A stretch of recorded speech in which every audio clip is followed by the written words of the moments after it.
God intended to design the world as the same as His words.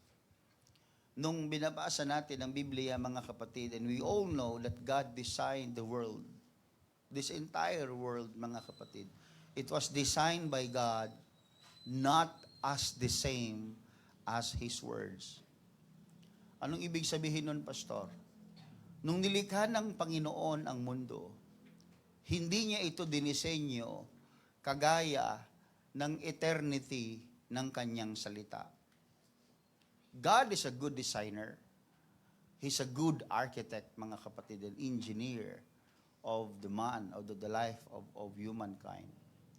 But God intended that this earth will pass away. Gaano man kaganda ang mundo na ginawa ng Panginoon, gaano man ka-powerful ang Panginoon nung ginawa niya ang lahat, the universe and everything, lahat ng living things sa mundong ito, it was designed by God, not as the same as His Word. He designed the world to be one day pass away. He designed the world that one day it will be destroyed. Dinisenyo ng Diyos ang mundo na isang araw, lahat ng meron sa mundong ito ay mawawala. Na isang araw, lahat na nang nasa mundong ito, maganda man ito sa ating paningin, mahalaga man ito sa ating pangunawa, mga kapatid, sa ating pananaw. Pero ang Panginoon, dinisenyo niya ang mundo na hindi katulad ng kanyang salita. Ang mundo ay nasisira, ang mundo ay nabubulok, ang mundo ay mapaparam. Isang araw, mga kapatid, the words of Jesus will be true to everyone. That He said, heaven and earth shall pass away, but His word shall not pass away.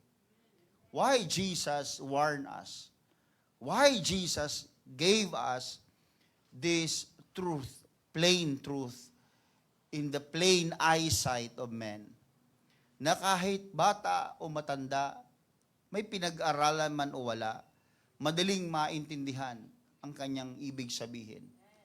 That heaven and earth shall pass away. Bakit niya plainly sinabi sa atin ito? Because God wants His people to realize that the only eternal in this very world is His Word. God is telling us, if you give more attention to the beauty of the world and the cares of the world, that's good. Okay yan. Pero kung ang paningin natin, ang pananaw natin, ang pag-ibig natin, ang buhay natin, ay itiwala natin sa nasisira at nawawala at nawawasak, sabi ng Diyos, that is not worthy of your life.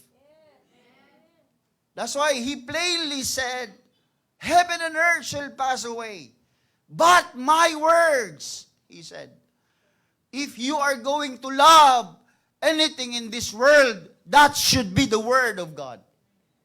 Kung may mamahalin ka, iibigin ka ng todo-todo sa buhay mo, mga kapatid, sa mundong ito, walang iba kundi ang salita ng Diyos. Because it never ceases. It never pass away. Hindi masisira at hindi mawawasak.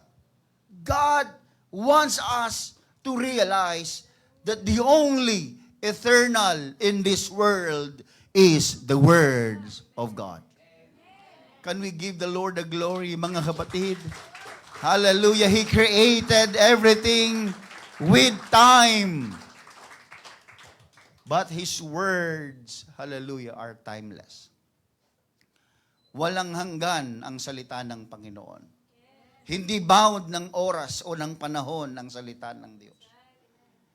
The word is not even bounded by the gravity or any force that governs the world in its axis, mga kapatid, sa universe.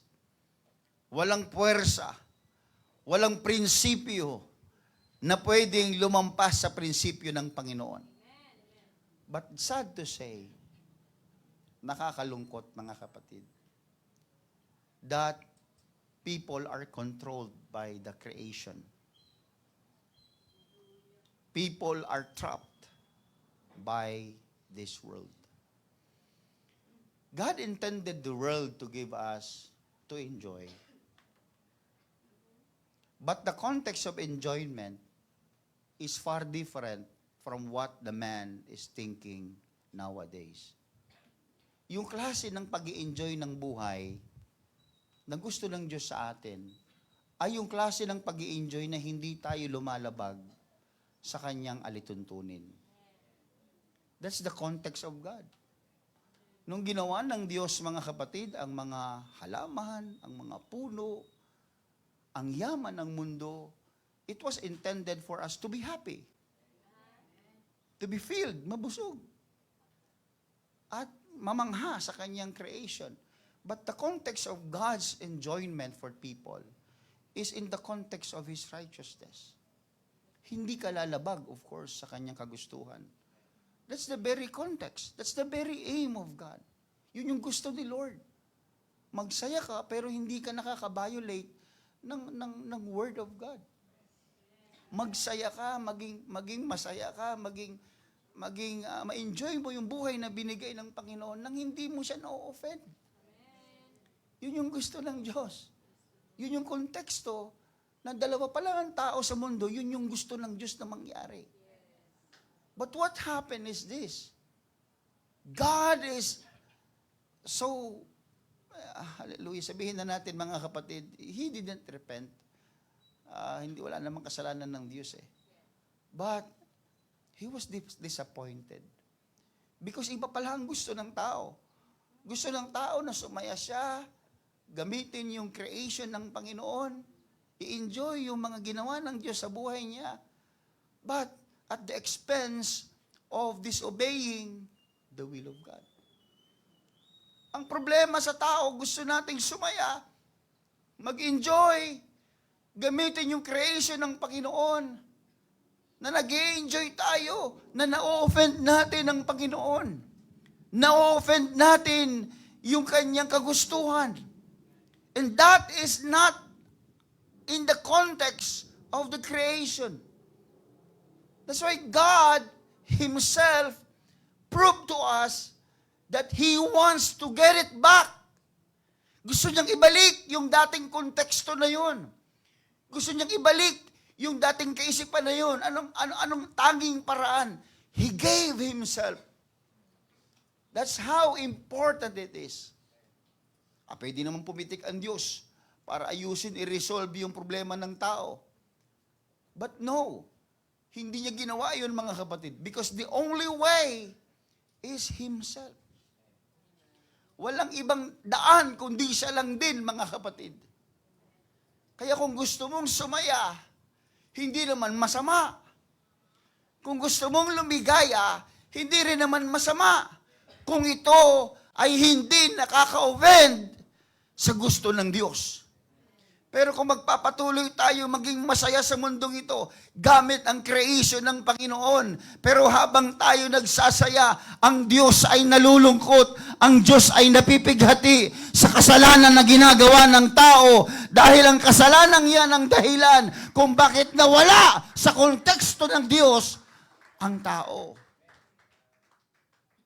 Everybody say amen. You can be happy as long as you want na hindi mo na-offend ang Panginoon. Magiging masaya ka sa mga bagay na ibibigay ng Panginoon nang hindi mo siya na-offend. But the world, the cares of this world, trapped the humanity. Nasilo ng mundong ito ang tao. That's why Jesus is warning us, take heed to yourselves. Because Jesus knew that the cares of this life will serve as the trap for the people of God. Alam na ng Diyos sa unang pa lang, na ang magiging silo at problema ng tao, ng sangkatauhan, pagdating ng panahon, ay ang mundo na kanyang ginawa, ang siyang magiging trap, siyang magiging silo, Isang magiging dahilan kung bakit sila lalong mapapahamak. That's why God so loved mankind. Sa sobrang pag-ibig ng Panginoon sa atin, ayaw niya tayong matrap sa mundo. Kaya nung siya'y bumaba, mga kapatid, at iniligtas tayo, He didn't promise the world to you. He didn't promise the world to you. Kasi sabi niya, heaven and earth shall pass away. Hindi ito magbibigay sa iyo ng eternal happiness, eternal glory. Ang magbibigay sa iyo, walang iba kundi yung hindi nasisira. Ang kalangitan, mga kapatid, ang trono ng Diyos ang hindi nasisira. Kaya ang ipinapangako niya sa atin is not the riches of the world. God is promising us the eternal life. Kasi makanta mo man ang yaman ng buong mundo, the Bible says, kung mapahamak ang kaluluwa mo, what's the use of all these riches? Sabi ng Panginoon. Ang totoong kayamanan, mga kapatid, hindi lang salapi. Ang totoong kayamanan, mga kapatid, ay ang salita ng Diyos. Sapagkat if you have the Word of God, you have everything. If you have the Word of Jesus, you are the most richest man in the whole world. But these things, again, the world trap men. Uubusin ng mundong ito ang kanyang kakayahan para alisin sa isip mo na mas mahalaga ang salita. At ilalagay niya sa isip mo na mas mahalaga yung mga pansamantalang bagay na tinatangkilik natin. Pera, kaibigan, trabaho, pag-aaral, katanyagan, karangalan sa buhay. Lahat ng yan, hindi yan masama. Pero ulitin ko, pwede tayong mabuhay na merong ganon nang hindi tayo nakaka-offend sa Diyos. Everybody say amen.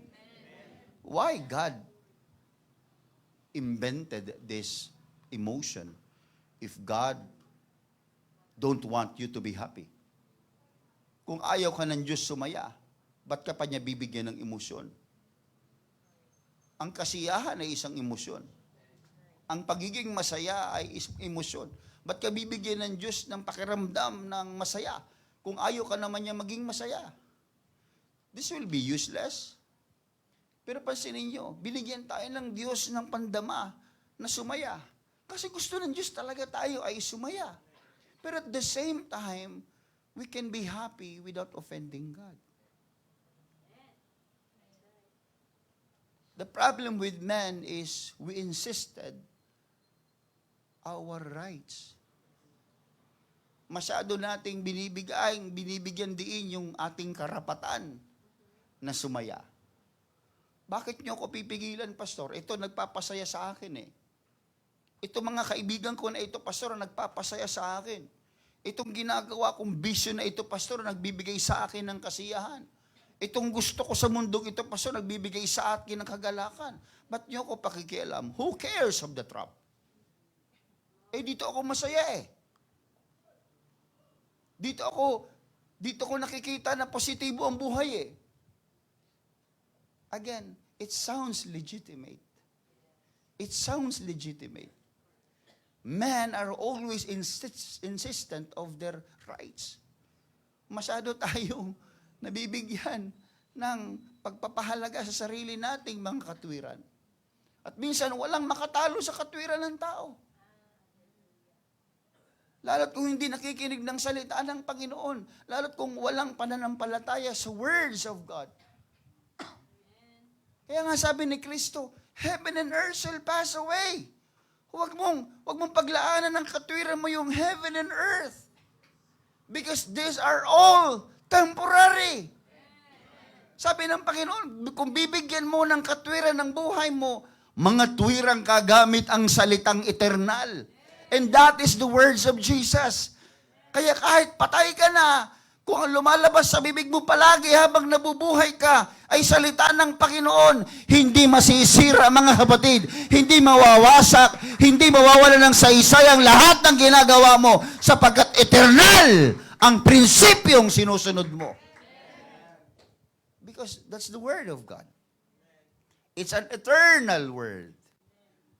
Ano sabi ko kanina sa mga altar workers kanina? I quoted this verse. We will be privileged today to serve the words of eternity. When we worship, when we dance to the Lord, when we praise, when we testify, ano yan? Lahat ng yan ay pribilehiyo para yung salitang hindi nagpa-pass away ay iserve sa tao. Pagpalagay natin malaking halimbawa ay pangangaral ng salita ng Panginoon. Ako nangangaral ng salita ng Panginoon. At yung salitang aking pinapangaral ay walang hanggan. So kung ang walang hanggang salita ng Diyos ang aking ipinangangaral, darating ang panahon, patay na ako.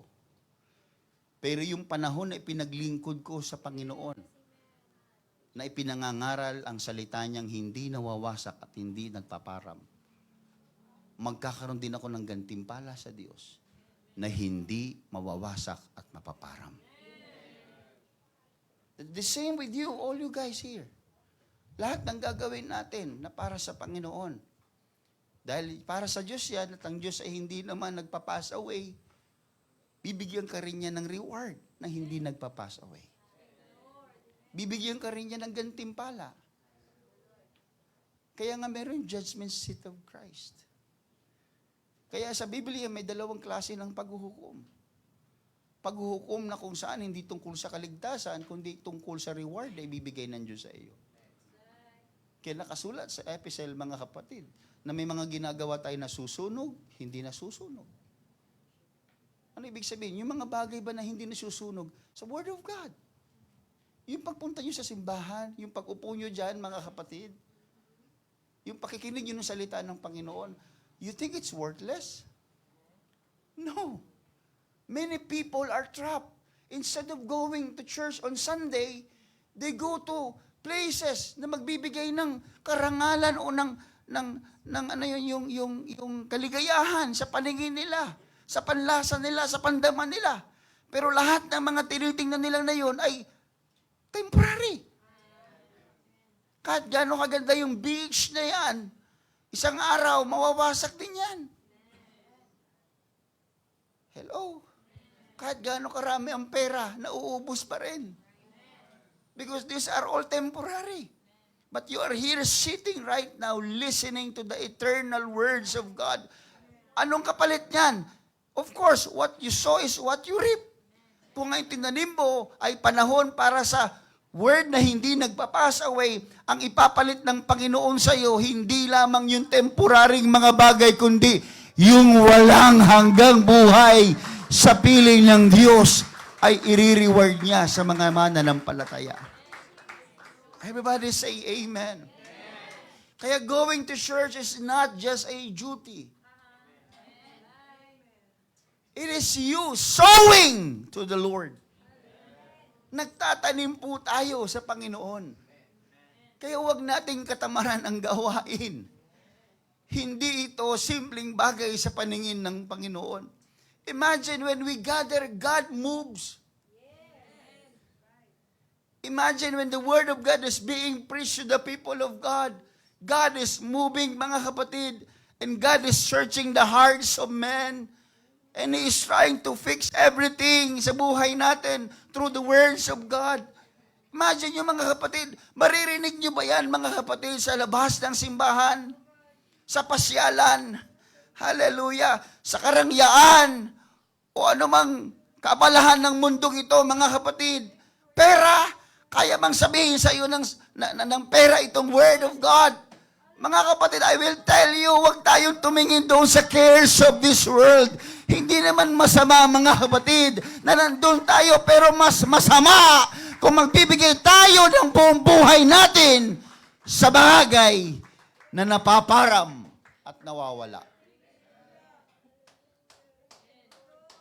If you think that going to church is more than just a duty, and it's just a spare time giving to the Lord, change your mind. change it. Pag ikaw humiga sa banig ng karamdaman at wala nang ibang makagagamot sa iyo, marirealize mo na ang lahat na inispend mo ng lakas mo sa mundong ito ay mababaliwala.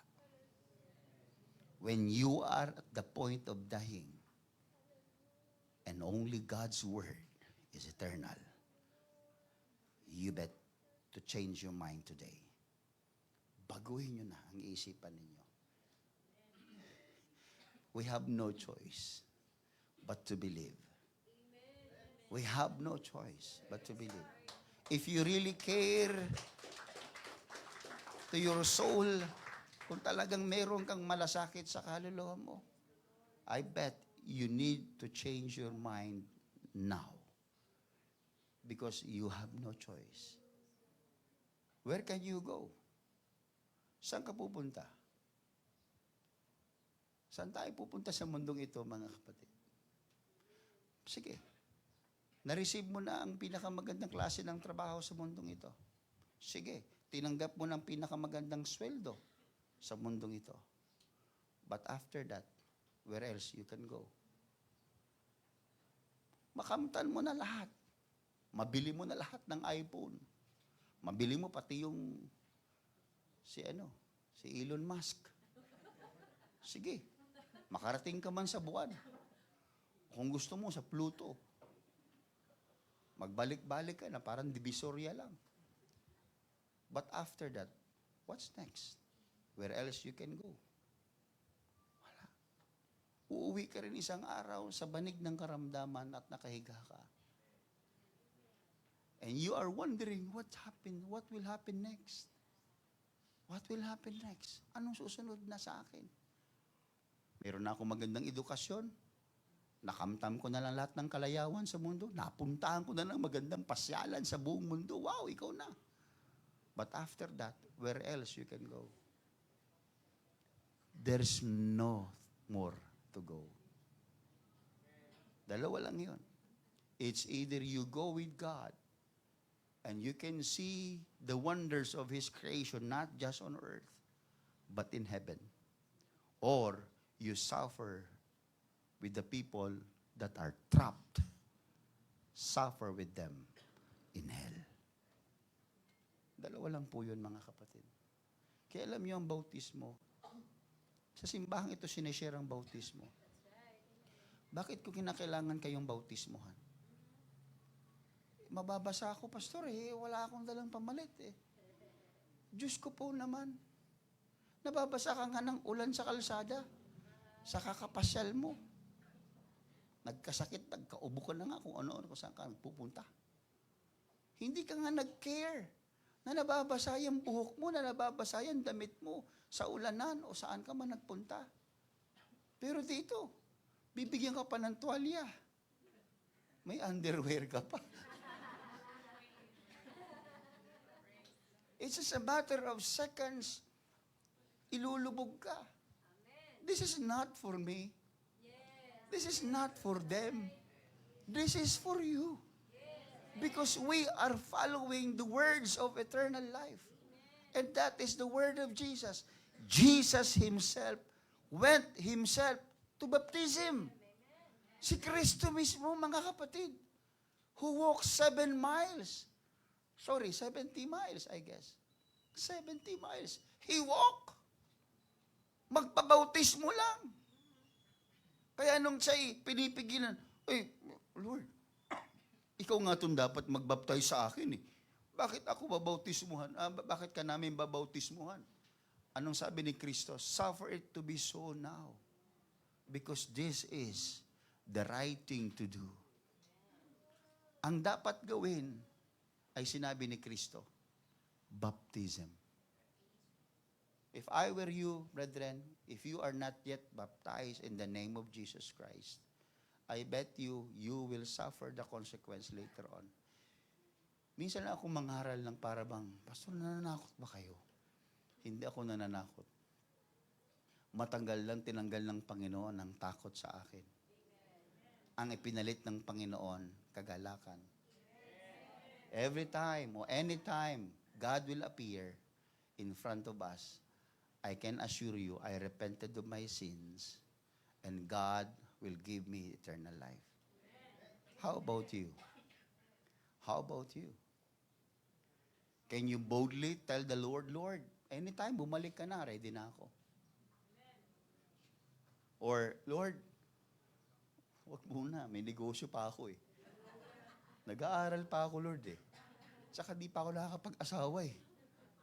Ano ba naman, Lord? Tsaka ka na bumalik pag nagka-asawa na ako. Pag tapos na ako sa pag-aaral. Pag may mga bagay na ako na gusto kong bilihin. Pag may bahay at lupa na ako. Pag meron na akong magarang kotse. Pag marami na akong pera sa bangko. No, church. I tell you, that's all temporary. Pansamantala lang yan. Kahit gaano karami pera, nauubos yan. Nauubos yan. Akala nyo yung mayayaman, walang utang. Mas marami pa ho silang utang sa atin. Hindi ako mas malaki pa. Kaya ako ikaw, nalulungkot ka dahil bebente laman ng pitaka mo.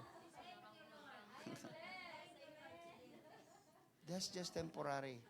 Hindi ako nagsusugal pero postaan tayo. Yang 20 mo na yan, hindi yan mananatili. Mawawala yan.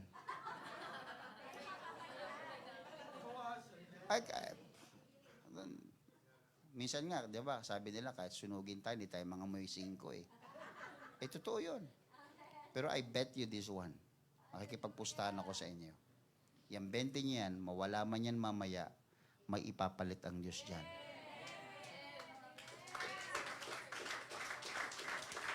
Pastor, bakit mo alam?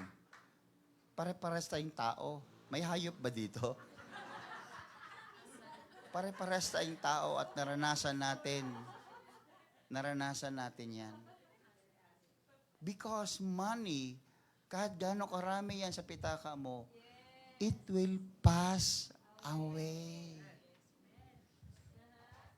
Everybody say amen.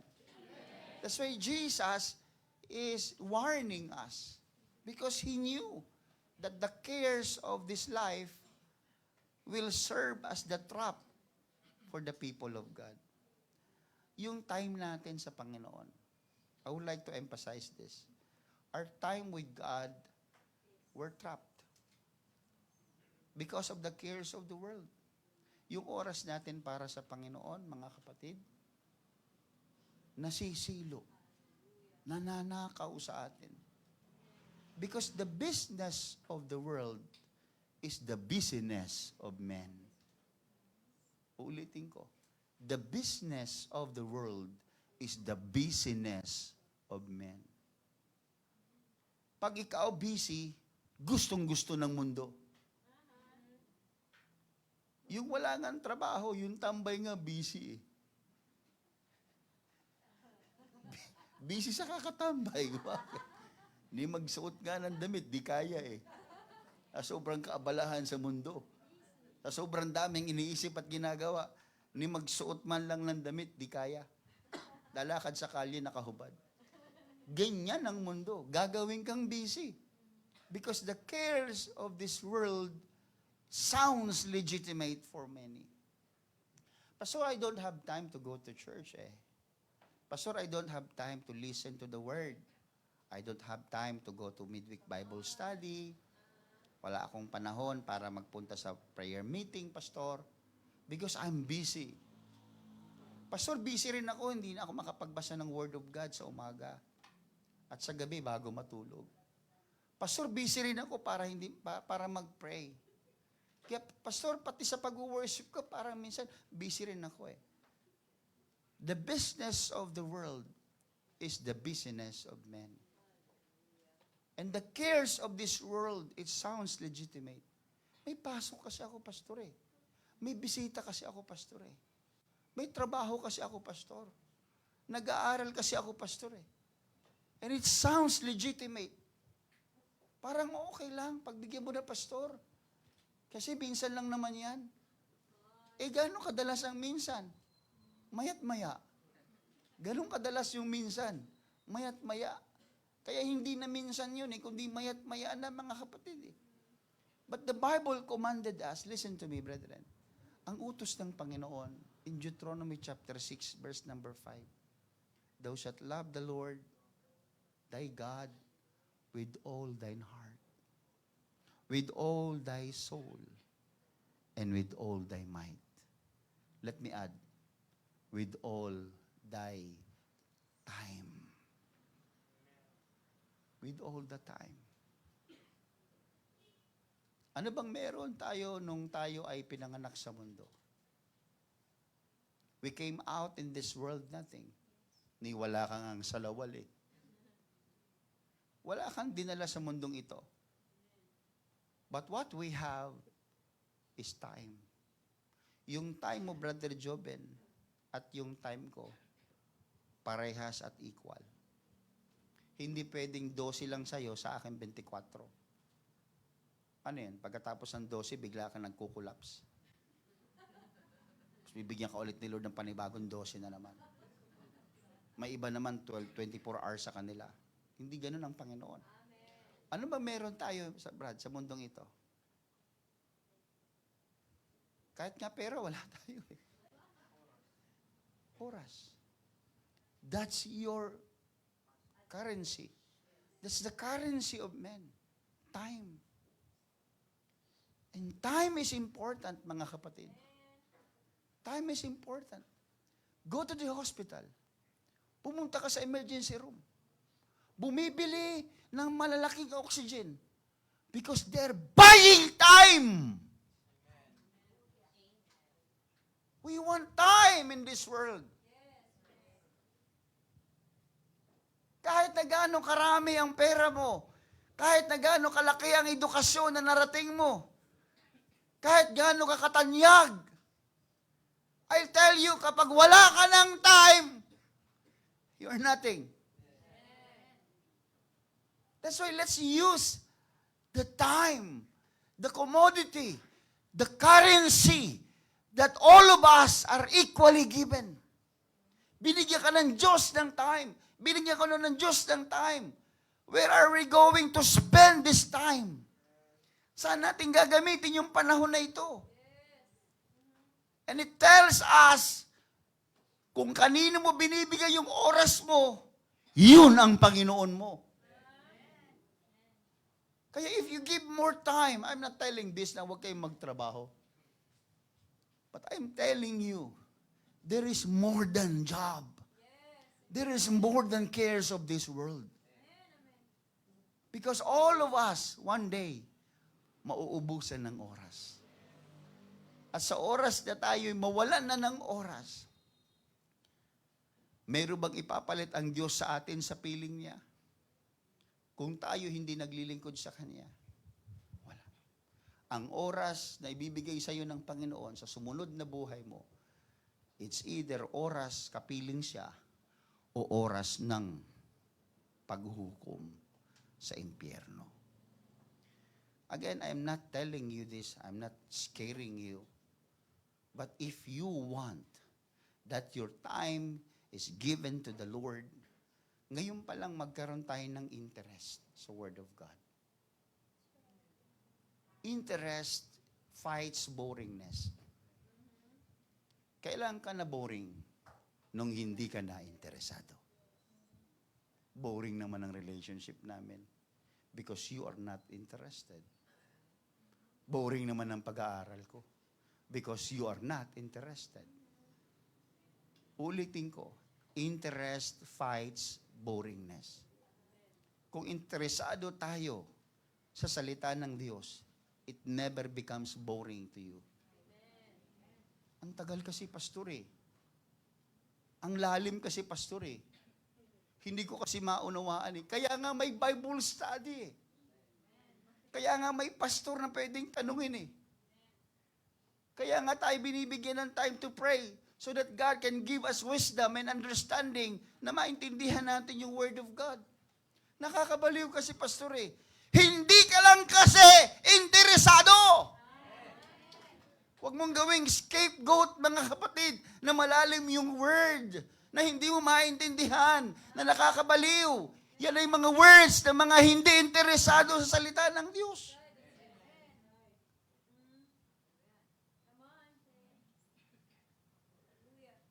Everybody say amen. Maaring magalit kayo sa akin mga kapatid, pero who cares? Who cares? Maaring di na kayo magsimba. I don't care. Bakit? Sinong gusto niyo magsabi sa inyo nito? Yung sine na pinapanooran nyo? Yung Netflix? Ano pa? Yung pasyalan na pinupuntahan ninyo, may malaki bang karatula na nagsasabi sa inyo, interest, fights, boringness? No. Bakit ang restaurant mo, Brother Gander, from time to time nagbabago ng itsura, nagbabago ng utensils, nagbabago ng lamesa, ng upuan? But ina-upgrade? But iniiba yung ambience? Because they want your interest. Because if you are interested, you will come and you will eat. You will spend money. Because you are interested. Bakit yung iPhone hindi inimbento na iPhone 20 na kagad? Bakit may 1, 2, 3, 4, 5 pa? Because they want your interest. And that's the name of the game in this world. Getting your interest. Kinukuha yung interest mo, kinukuha yung oras mo, kinukuha yung panahon mo para walang matira sa Diyos. But we are here today, brethren, hallelujah. We are enlightened by the Word of God. Heaven and earth shall pass away, but the Word of God will not pass away. Give your interest to the words of God. Everybody say amen. Those people don't have interest, sabi ng Proverbs 18 verse 2. Sa New Living Translation. Proverbs 18 verse 2 says, fools have no interest in understanding. So if you are not interested in understanding, you are fool. That's the Word of God. Mangmang ang tao na walang interes sa kaunawaan. They only want to air their own opinions. Huwag nyo? Ang palagi mong maririnig, yung gusto nila. Ang maririnig mo yung rights nila. Pastor, ito na ako Sorry mga kapatid but I need to tell you this. If you are insistent of your rights, and you have no time listening to the principle, to the precepts of God, you are a fool. Mangmang ka. Ikaw na ang pinaka-bobo. Sorry for the word. Okay, matisod. Alam niyo kung bakit? Kaya nga, from the very beginning, pinag-aaral tayo pastor, wala kaming kakayanan wala kaming pera para makapag-aral Bakit? Kahit di ka nakapag-aral, kahit paano nakakapagbilang ka naman Nakakabasa ba? Hindi gaano, pastor Pero kahit paano nakakaintindi ka? Oo po, pastor. Look at that. God designed man to understand. Kasi kung hindi dinisenyo ng Diyos na ang tao hindi na makaunawa, useless yung mga utak natin. Tanggalin na lang natin yung mga utak. Benta na lang natin yan sa mga aso. Malay mo, gawin pa nilang bulalo yan. Papakinabangan pa nila. Hello? Langgam nga Gatuldok ang utak Nakakaunawa. Pag maulan, nagtatago na. Ikaw pa. Grabe naman niya, pastor. Ikaw, mas malaki yung utak mo kaysa langgam. Fools have no interest in understanding. Wala silang interest. Kaya, bakit mo sinasabi yan, pastor? Because I want you to understand. I want you to love understanding. I want you to love the Word of God. Go and listen. Go and research. Ask your pastor. Pastor, wala talaga akong interest Makinig ka, umupo ka dyan. Hello? Kaya nga faith comes by hearing. Kasi kung reading, paano yung hindi marunong magbasa? Paano yung bulag? Kaya hearing Kaya kahit hindi marunong magbasa, kahit bubulag-bulag ka, kung nakikinig ka, matututo ka. Makakaunawa ka. Faith comes by hearing, mga kapatid. Nung si Jesus Christ bumisita sa bahay ni Martha at ni Maria, mga kapatid, when Jesus Christ sat down, mga kapatid, ano nangyari? These two sisters gave us the greatest lesson that I learned, mga kapatid. I learned. These two people gave their ears. Pastor, di ba si Maria lang? No, you're wrong. Nakikinig din si Martha. Nung dumating si Jesus Christ sa bahay nila, si Maria umupo doon sa paanan ni Jesus Christ, nakikinig siya. Itong si Martha, anong ginawa? Busy. Hindi siya nakikinig, Pastor. Mali! Nakikinig siya, pero hindi sa Diyos, kundi sa pangangailangan ng mundo. So, sino pinakikinggan mo? Si Maria, nakikinig sa Diyos. Si Martha, nakikinig sa cares of this world. Kaya nung si Martha ay nagsumbong na kay Jesus, Lord, pwede bang yung kapatid ko naman, utusan mo, tatabal-tabal naman, nakaupo lang dyan, Anong sabi ng Panginoon sa kanya? Martha, verse number 42, chapter 10 ng Luke. But one thing is needful. And Mary had chosen that good part, which shall not be taken away from her. Parehas kayo, Martha, sabi ni Jesus Christ, ipaparaphrase niyo. Parehas kayo ng pinili, nakikinig kayo. Pero si Maria, mas pinili niya ang good part. Ano yun? Ang makinig sa salita ng Diyos at hindi makinig sa salita ng sanlibutan. Kaya hindi aalisin sa kanya yan. Because she chose to listen to the word, not to the world. You get the point, mga kapatid? Kayo are here right now, nandiyan ka. Nakikinig ka ng salita ng Panginoon. Hindi umaalingaw sa isipan mo ngayon na sinasabi ng Diyos, pinili mo ang magandang bahagi. Hindi aalisin sa iyo ng Diyos yan. Sapagkat ang magandang bahagi ay ang makinig ng salita ng Diyos, hindi ng salita ng sanlibutan. That's why if we are going to listen to the Word of God, we can learn something new. Hello? Sabi nila, pag nagsasalita ka daw, when you talk, you are saying what you already knew. Diba? Pag nagsasalita ka, ang sinasabi mo, ay yung alam mo na. Pero pag nakikinig ka daw, you will learn something new. Kaya may mga taong puro lang salita ng salita ng salita ng salita. I-apply nyo sa paglilingkod sa Panginoon yan. Hingi ka lang ng hingi sa Diyos. Hingi ka lang ng hingi sa Panginoon. Araw ng pagsisimba, araw ng Bible study, araw ng salita ng Diyos, hindi ka naman nakikinig. Pero gusto mong hingi ka ng hingi, ng hingi, ng hingi. Ang Diyos naman, hindi naman nagdadamot. Bigay lang din siya ng bigay, ng bigay, ng bigay. Pero hanggang kailan ka hihingi?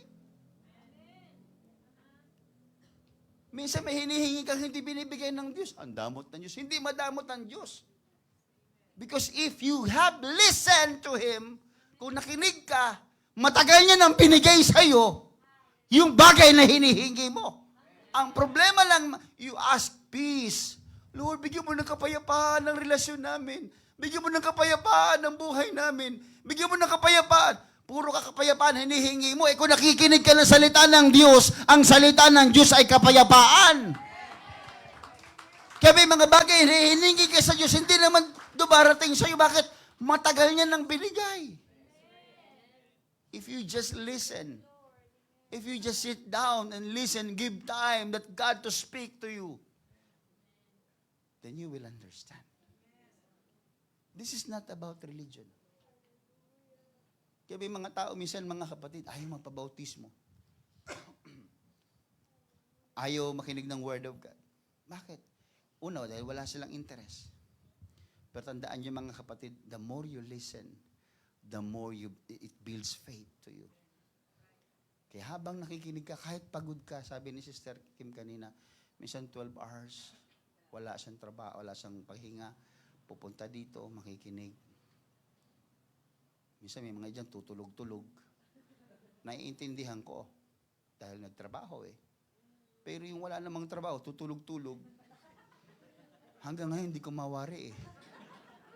Tagal ko nang tinatanong sa Lord yun eh. Wala namang trabaho to ah. Ba't antukin pa rin? Okay lang yung mga nagtrabaho, ganon-ganon, sila Ginyel, di ba yan, yung mga nagtatrabaho sa ospital. Eh, naintindihan mo yan eh. Yan, si Brother Joben, galing pa ng duty.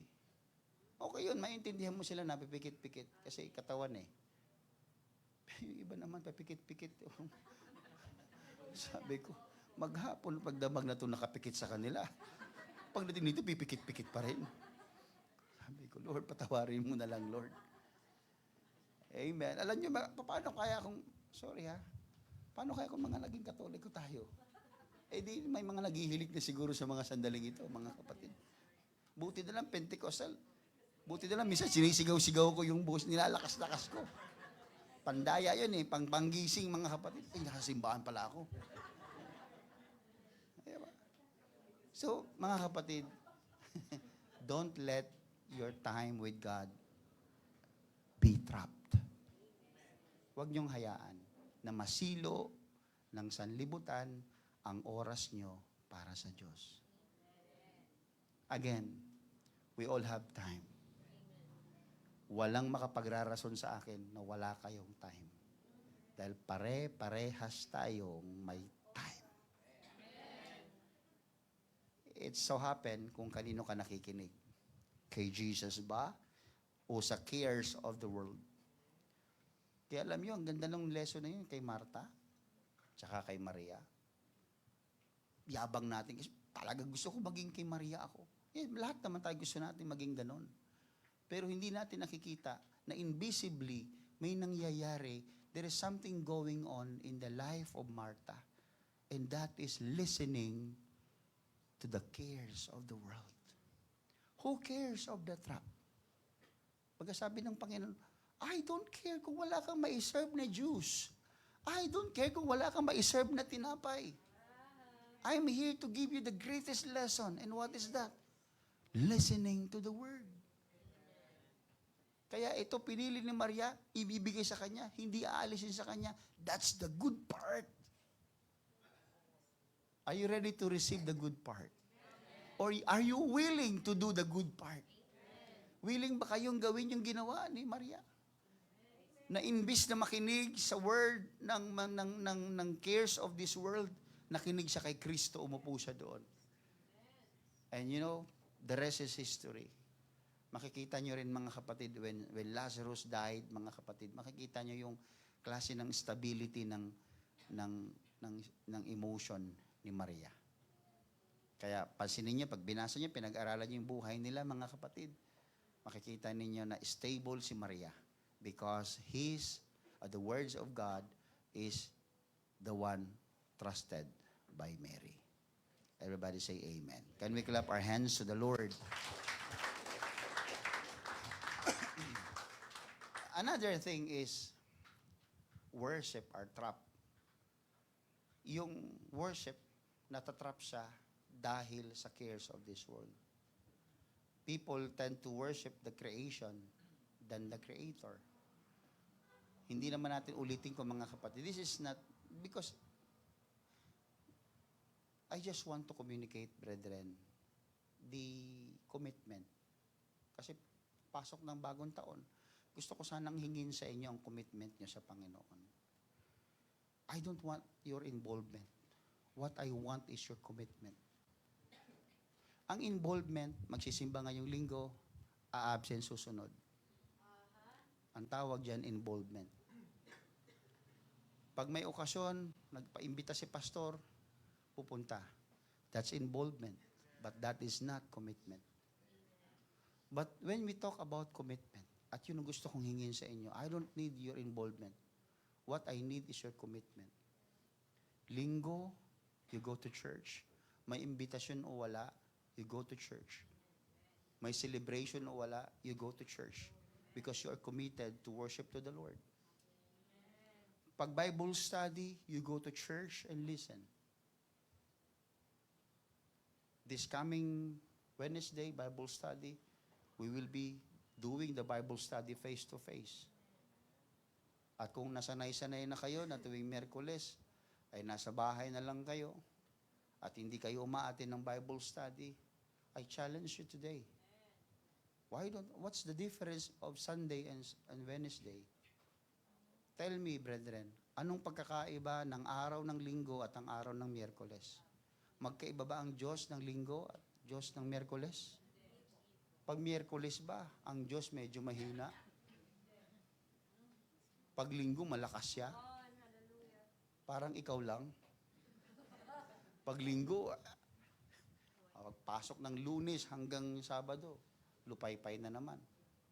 Mga kapatid, hindi ganun ang Panginoon. I want you to go to church on Wednesday. Commit. I don't need your involvement. Because nowadays, involvement is just for the very few. Those are for the childish people. Sa mga isip bata, involvement yan. Diba? Sali ka. Ano tayo? Maglaro tayo ng sasara ang bulaklak, buka ang bulaklak. Yan. Bata yan eh. Maya-maya, pag pinagpawis, ayoko na. Kasi naaway ako nito eh. O umalis. That's just involvement. Pambata lang yan. Okay, if you want to go to church, aatin ka dyan, uupo ka lang dyan, kung kailan mo gusto, that's involvement. There will be no involvement that will go to heaven. People that are in heaven are committed. Bakit, Pastor? Paano mo nasabi? It is because God said that you will go to heaven those people without spot and without blemish. Wala man lang gahit na yung gatuldok na blemish o mancha. Sa tingin mo, pag ikaw involved lang sa church, involved lang sa Word of God, sa tingin mo, fully committed ka na? No, it's not. Pag hindi pabor sa iyo ang weather, hindi ka magsisimba. Bakit? High blood ako, Pastor, mainit. Pag maulan naman, Pastor, matanda na ako Isipunin ako. Ang lamig-lamig sa simbahan, Pastor. Ano gusto nyo? Tanggalin na natin itong aircon dito. Palitan natin ng electric fan. Hindi rin magsisimba. Bakit? Pay na, mainit din daw. Hindi ko alam kung saan tayo pupunta, mga kapatid People are trapped because of the cares of this world. Even the worship, mga kapatid. Anong sabi ng binasa natin kanina, mga kapatid, sa text natin? Their hearts are overcharged. Hearts are overcharged. Luke chapter 21, verse 34. And take heed to yourselves, lest at any time your hearts be overcharged with surfeiting and drunkenness and cares of this life. Overcharged. Cellphone nyo man ma-overcharge, puputok Hello? Anong sabi ng Panginoon? Mag-ingat kayo. Baka ma-overcharge na kayo sa mundo. Yung 10 ketongin sa Luke chapter 17, mga kapatid. Nung dumating si Kristo, nalaman nila, bawal silang lumapit kay Kristo. Anong ginawa nila? Nagsisigaw sila. 10 ketongin, mga kapatid. They lifted up their voices to God. At nung sila nagsasalita ng ganon, sumisigaw sila, napansilin sila ng Panginoon. At sabi ng Panginoon, sige, magpakita kayo sa mga sa priest. At pagtalikod nila, gumaling sila, mga kapatid. Alam niyo yung kwento, di ba? 10 sila, pero may isang bumalik. At hinahanap ng Lord yung 9. Sabi niya, 10 kayo Ba't isa lang ang bumalik? Asan yung 9? They were overcharged. Bakit? Galing na May ketong ka dati, masakitin ka dati, hinihika ka dati, may cancer ka dati. Nung pinagaling ka, na-overcharge ka. Wow, magaling na ako. Pwede na ulit ako magpunta sa kalayawan. Pwede na ulit ako nag-focus sa cares of this world. Pwede na ulit ako magbigay ng less importance sa Word of God. Pwede na ulit ako hindi gaano magpunta sa simbahan. Kasi pagalingin. Grabing worship nila. Grabing sigaw nila. Nung bandang huli, nung pinagaling, ang tatahimik. Hello? Nung tayo sa simbahan, punong-puno tayo ng problema. Yung palahaw mo dito, yung iyak mo dito, walang pagsidlan. Ikaw ang pinakamalakas magpuri. May pangangailangan Ikaw malakas umiyak. May mabigat na problema Pero nung pinagaling, nung pinagpala, nung niresolve ng Diyos ang problema, ang tahimik mo na. Hindi na ganong naririnig yung sigaw mo. Hindi na ganong naririnig yung worship mo. Yung lundag mo, pigil na. Hello? At the beginning, we're so loud. But at the end, mga kapatid, we're so quiet. Ang tahimik natin. Alam niyo kung bakit? Na-trap na ng mundong ito ang worship mo. God didn't design worship as a quiet worship. Read your Bible. Basahin niyo sa Biblia. Hindi dinisenyo ng Diyos ang pagsamba at pagpupuri ng tahimik. Even in heaven, mabibingi ka doon sa kanta ng mga anghel. Day and night, night and day, they sing to the Lord, Holy, Holy, Holy. Yan ang maririnig mo sa sangkalangitan. Because in heaven, and even God, He didn't design worship as a quiet worship. He designed worship as a loud worship. Don't let your worship be trapped. Pinagaling ka man o hindi, huwag mong baguhin yung pacing o yung strength ng worship mo. Kung paano mo unang nakilala si Lord, ibalik mo yun. Yung panahon na ikaw ay bagong convert, ang lakas-lakas nating magpuri, taas-taas nating tumalon, ang sigla-sigla ng pagsamba natin. Pero bakit habang tumatagal, bakit para nagiging pamilyar na lang tayo? Alam nyo kung bakit? We are trapped. Don't let your worship be trapped. Don't let your worship be trapped. Tingnan niyo sa Biblia, I can prove to you that the Bible, even Jesus Christ, don't want to have a very quiet worship. In the book of Luke chapter 19, verse 37, basahin natin mga kapatid. And I can tell you and I can prove to you through the words of God, ito ang disenyo ni Lord. Ito ang gusto ng Panginoon. Verse 37, and when he was come nigh, even now, at the descent of the Mount of Olives, the whole multitude of the disciples, listen, the whole multitudes of the disciples began to rejoice and praise God with a loud voice for all the mighty works that they had seen. Dahil nakita nila ang kabutihan ng Panginoon, mga kapatid, ang kanilang pagsamba ay hindi tahimik. All of the disciples, they began to worship, to rejoice. May nagre-rejoice ba? Masaya ako. Masaya ako, masaya. No. They were rejoicing. They were shouting. Their praises are loud for the Lord. Masaya sila, masigla sila. Biglang may nagsabi sa verse 38, Sinasabi nila, saying, "Blessed be the King that cometh in the name of the Lord, peace in heaven and glory in the highest." Bigla may nagsabi sa verse 39, "And some of the Pharisees from among the multitudes," kasama nila, mga Pariseo, ang sabi diyan, "Master," sabi nila kay Jesus, "Master, rebuke your disciples." Maingay sila. Jesus, maingay sila. Yung mga disciples mo.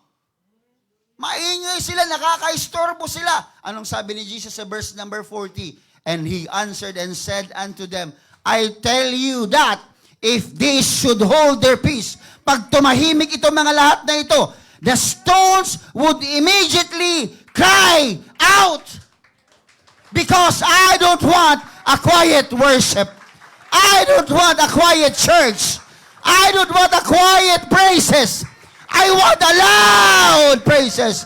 I want you to rejoice in the goodness of God.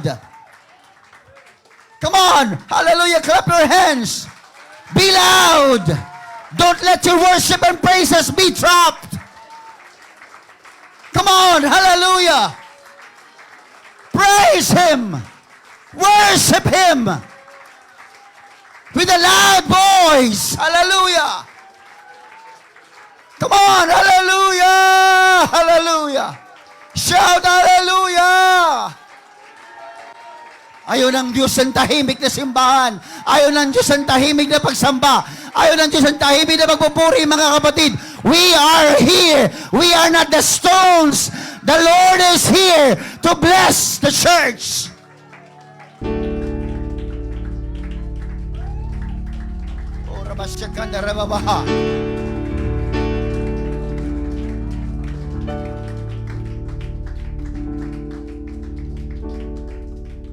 Be seated. Don't let your worship to be dropped. Don't let your faith to be blocked. Mga kapatid, that's the thing that I want to ask from this congregation, your commitment. Because the cares of this world will do its best to block your faith. Haharangan niya, hahadlangan ng mundong ito ang pananampalataya natin. Faith in God's Word. Faith in God's Word. That's why Jesus plainly told us that His words will not pass away. Because God wants you to have faith in His words. Don't let the world block your faith. Isang araw, when Jairus' daughter was sick, at siya'y mamamatay na, yung isang ama, mga kapatid, lumapit kay Jesus Christ. And He is the ruler of the synagogue. He's the officer of the church. He's the officer in the temple. Yung anak niya mamamatay na. Lumapit siya kay Jesus. Lord, mamamatay na yung anak ko. May sakit siya. Pwede mo bang ilehans yung anak ko? Pwede ba magpunta sa bahay namin? Pwede bang ipag-pray mo yung anak ko? Jesus will never deny a request. Hindi nagdi-deny ng request ng Panginoon. Sabi niya, yes, of course, I'm willing. Let's go and let's pray for your daughter. At doon habang naglalakad sila, people are pushing Him. They want to encounter Jesus. Gusto nilang mahawakan si Jesus. Gusto nilang dalhin din si Jesus sa bahay nila.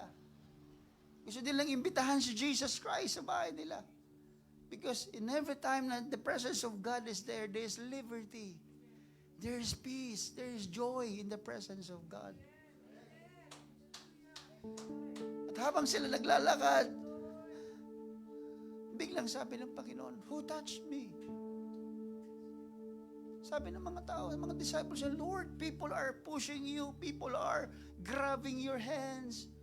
Pero who touched you? Yes, sabi niya, because I feel that there was a power who came out from me. Talaga, Lord?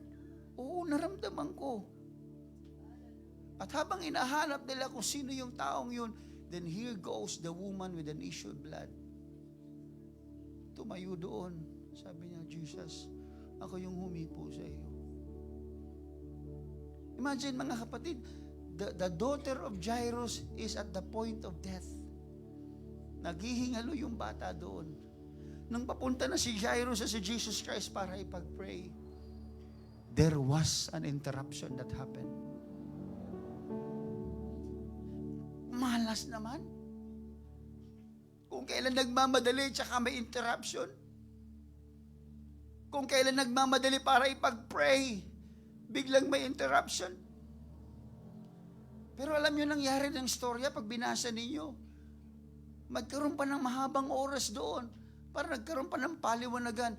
Lord, ako po yung humipo sa iyo. Lord, gumaling ako. 12 years na akong inaagasan ng dugo. I spend all my wealth and all my money para pagpagaling, magpunta sa doktor, uminom ng gamot. Pero Lord, hinipo lang alaylayan ang damit mo. Gumaling na ako, Lord. And I'm happy, Lord. The people were so amazed. Palakpakan sila, mga kapatid. Hiyawan sila. Oh, there's a miracle here. May milagro nangyari. At ang lahat nagkakasiyahan habang si Jairus, habang yung tatay ng babaeng bata na mamamatay na, ay nandoon, mga kapatid. And then here comes and news. Bigla may dumating na lalaki. Jairus, sir, huwag mo nang gambalain si Jesus, patay na yung anak mo. Jesus never late.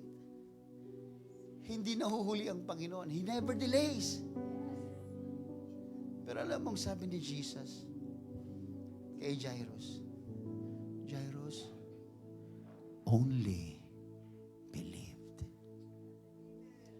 Maniwala ka lang, Jairus. Kaya kong buhayin niyang patay. Maniwala ka lang, Jairus. Hindi kasi, may interruption kasi. Yung babae kasi na yan eh. Imbes na di tayo naantala tayo. No, Jairus, just believe. Just believe. Just believe what, Lord? Just believe that there is no such interruption. What we have is a lesson. Hindi kasi tumagal tayo eh, no. Don't you see, Jairus? That interruption is not a delay. That interruption is a lesson for you to believe in the Lord.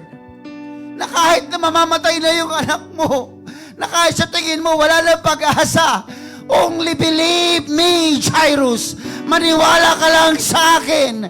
Kaya kong pagalingin ang anak mo. Kaya kong buhayin ang anak mo. Kahit mamatay man siya, only believe. Don't look at it in the wrong way, Jairus. Huwag mong tingnan na para bang it's a wrong way. It's never a wrong way. Brethren, if you have interruptions in your life, it's not an interruption. It's a lesson. Because God, in your service to the Lord, hallelujah, He will never let the enemy to hold you back. Ganon ka-precious yung ating kaluluwa kay Lord. Na pag may pumigil na demonyo sa kaluluwa mo para maglingkod kay Lord, gagawin lahat ng Lord para ingatan ka. And if you think that there are interruptions in your life, Pastor, kasi ganito nangyari sa buhay ko.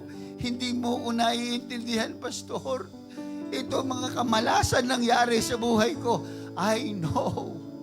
But that is not an interruption. God is telling you to express your faith.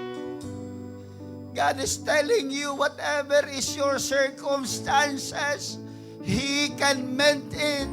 He can correct it. He can bless your life. He can save your family. He can heal your sicknesses. Hallelujah. He is there. Oh, you just need to believe. Kailangan mo lang maniwala na hindi interruption ang nangyayari sa buhay mo, kundi isang leksyon sa buhay.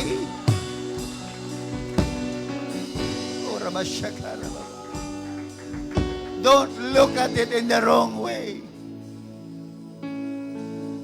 Don't look at it in the wrong way. In the Old Testament, there was a word that says that Samson found honey in the mouth of the lion. And what do we mean by that, Pastor?